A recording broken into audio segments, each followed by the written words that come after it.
Hello दोस्तों, मैं विनोद शर्मा। आज मैं अपने खेत को देखने के लिए आया हूँ। यहाँ देखो, सरसों की पैदावार है। वही सरसों जिसमें से तेल निकलता है, खाद्य तेल निकलता है, जो कि आपको हर ज़रूरत के सामान में, सब्जी में, हर ज़रूरत की चीज़ों में खाने के लिए चाहिए होता है। कुल मिला के ये है। और आज 25 नवंबर है। आज चुनाव भी हैं। मैं वोट डालने जाऊँगा, पर लेकिन थोड़ा लेट जाऊँगा।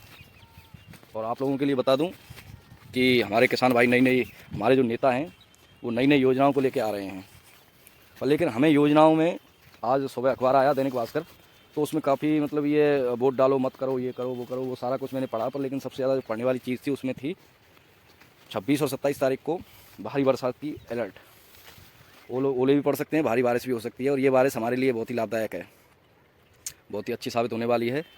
नेता लोग कहते हैं हमने ये दिया है किसानों को, वो दिया है। आपने कुछ नहीं दिया है। हमने जो आपको दिया है उसमें से आपने दिया है, और वो भी बहुत कम दिया है।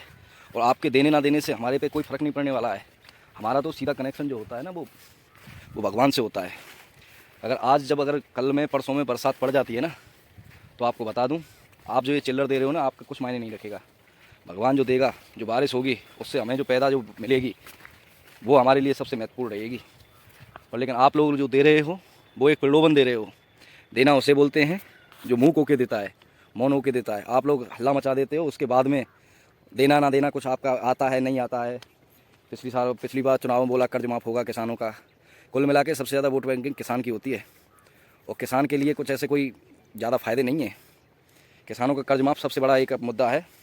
और ये अगर हो जाता है तो हाँ, कुछ ना कुछ लगेगा कि कुछ मिला है।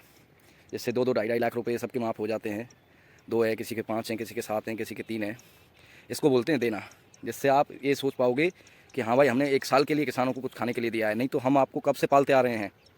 आज़ादी के बाद ये किसान ही एक ऐसा व्यक्ति है जो आपको कमा के देता है।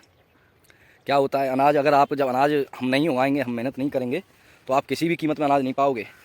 और जब खाने के लिए रोटी नहीं होंगी ना, तब पता लगेगा जीवन कितना मुश्किल होता है। ये बोलते हैं कि बरसात जो होती है वो रोमांटिक के लिए होती है, प्यार सबसे ज़्यादा दुख देता है। बेरोजगारी, गरीबी, भूख, ये दुख देती हैं। ये राने चोचले हैं जो आप लोग बोलते हैं प्यार हो गया है, बेवफाई है, ये है, वो है। और बरसात के मौसम में रोमांटिक हो जाते हैं, आओ पकौड़े बनाते हैं। अरे पकौड़े के लिए जब चना नहीं होंगे, बेसन नहीं होगा, तो क्या आड़ के पकौड़े बनाओगे। और हमारे यहाँ पे वो आप लोग बोलते हो भाई गौरक्षा गौरक्षा, पर लेकिन हमें गौरक्षा से मतलब ये कोई ऐतराज़ नहीं है। पर हमारी जो गायों ने ना बहुत ज़्यादा समस्याएं बढ़ा रखी हैं। देखो कितना सारा मतलब ये जो इंतजाम आता है वो बना हुआ है, तार ढाकर, और ये मतलब बहुत कुछ लगे हुए हैं। हर बार हम परेशान रहते हैं, ना सरकार कुछ करती है, ना कुछ होता है इनका।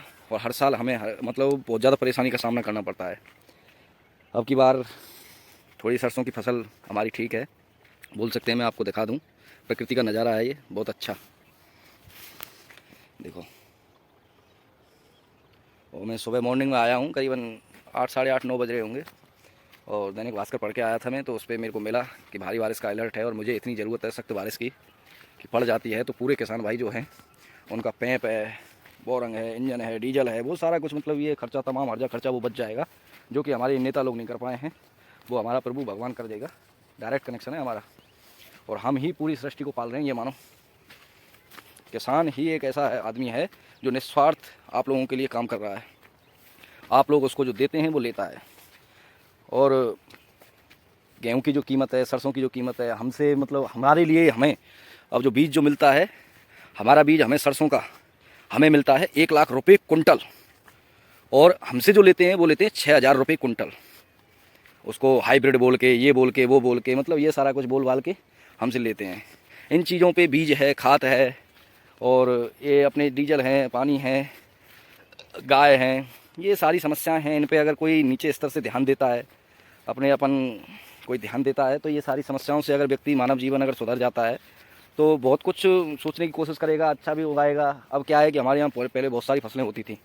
चना भी होते थे, मसूर भी होती थी, मूंगफली भी होती थी, दालें भी उगती थी। पर लेकिन तमाम मेहनतों के बाद में, संसाधन की कमी होने के कारण, हम सिर्फ इतना आ गए हैं कि सरसों और गेहूँ वो भी ज़रूरी हैं, इसलिए करते हैं। सरसों के थोड़े अच्छे दाम मिलते हैं, इसलिए करते हैं। एक बार सरसों के दाम 8,500 कर दिए थे। उसके चक्कर में हमारे किसान भाइयों ने सारे ने महंगाई बढ़ा दी, खेतों को महंगे देने लग गए। पहले 5,000 रुपये बीघे खेत मिलता था, अब जो मिलता है वो 8,000 रुपये बीघे मिलता है। अब 1 साल वो बढ़ के वो तो घट गई, पर लेकिन खेतों की कीमत नहीं घटी। वही है, अब उसको कहाँ से मतलब ये मैनेज करेंगे। बाकी की सारी चीज़ों पे महंगाई, कि कांग्रेस पार्टी थी उसने 400-500 रुपये में DAP दिया था, और अब जो मिल रहा है वही DAP 1300-1400 रुपये में मिलता है। ये सब मतलब ये ऊपर से ये सब अपना अपना करने में लगे हुए हैं। ये बोलते हैं हमने ये कर दिया वो कर दिया, कोई किसी के लिए कुछ नहीं करता है। हमारे लिए तो निस्वार्थ, जो हम देश के लिए निस्वार्थ सेवा करते हैं, और हमारे लिए निस्वार्थ जो से भाव से जो बैठा है, अगर हमारे साथ में है तो वो है सिर्फ भगवान, और कोई नहीं है। बरसात पड़ जाती है, हमें बहुत लाभ मिलेगा। और ये मेरा पहला फर्स्ट ब्लॉग है, मैं थोड़ा सा बोल रहा हूँ आपके लिए, अगर कुछ गलत निकला हो तो थैंक यू।